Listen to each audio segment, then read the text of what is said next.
Good morning. 16 na. Pasok ka na. Alas 5 pa dayon guys. Alas 5:11 a.m. in the morning. And then, ayaw mo pag istorya-istorya. Ganihar ko ni mata alas 3. Diba? Alas 3 ko ni mata. And then, there ako guys. Gara. Ngit pa guys. Alas 5 pa gani. Mura nagbuntag.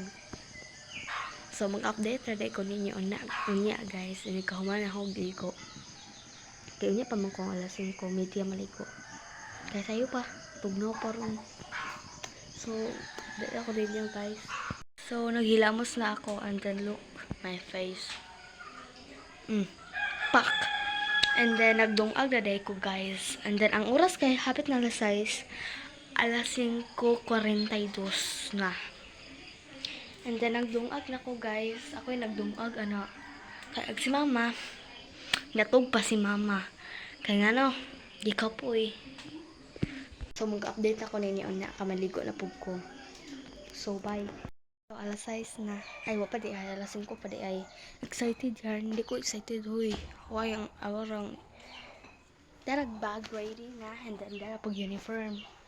And then, don't mind our room because it's not clean, okay? So, abrihan sa din ako ng bintana kay wala pa na abrihan. And then, nanay sun. Ganihamon patong nakita karon san.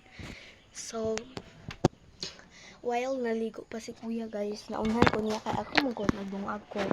And ang siya, high school na si kuya guys, grade 7 na siya, ako grade 5. And then, muna na uniform na ako, and then mag-translation ta guys. So, kato bito na uban na 1, 2, 3 niyo. Muambak sila. Ay, naon nila, naligo na sila. Sumaingat to ta. Let's go. So, ang gipasikag suga. Kanyat-nyat. Okay? Wait lang. Okay? 1, 2, 3. 1, 2, 3. Let's go. Okay guys, so tapos na ako. And then, ayan, nakabihis na rin ako.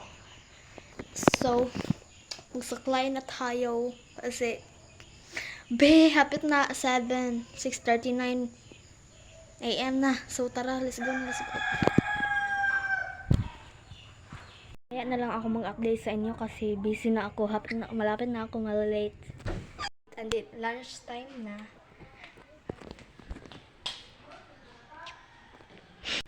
So, andito ako sa bahay. And then, alam mo, uwi ako kasi malapit lang naman yung school namin. Andun lang. So, babalik lang ako mamaya pag uwi ko na kasi bawal kami magdala ng cellphone dun. So, see you guys. Parating ko lang and then tapos na kami mag-school guys. And then, ang oras is 4:47 p.m. na. Diba? And then, grabe yung nangyari sa amin guys kasi tignan nyo. Tignan nyo mabuti. Bro, ano yan? Guys, tungkol yan sa lingkuranan. Oh. Pinto, ay, ano? Basta, lingkuranan sa Bisaya. And then, dira rana, guys. Kundi, diya pod. Diba? Buling. And then, gikapoy ko, guys. Kaya arang iganga sa eskwelahan as in. So, there na dahil mag-end ang vlog, guys. And then, mora to ang update ninyo kay bawal may magdag cellphone sa eskwelahan. So, thank you for watching and then bye-bye.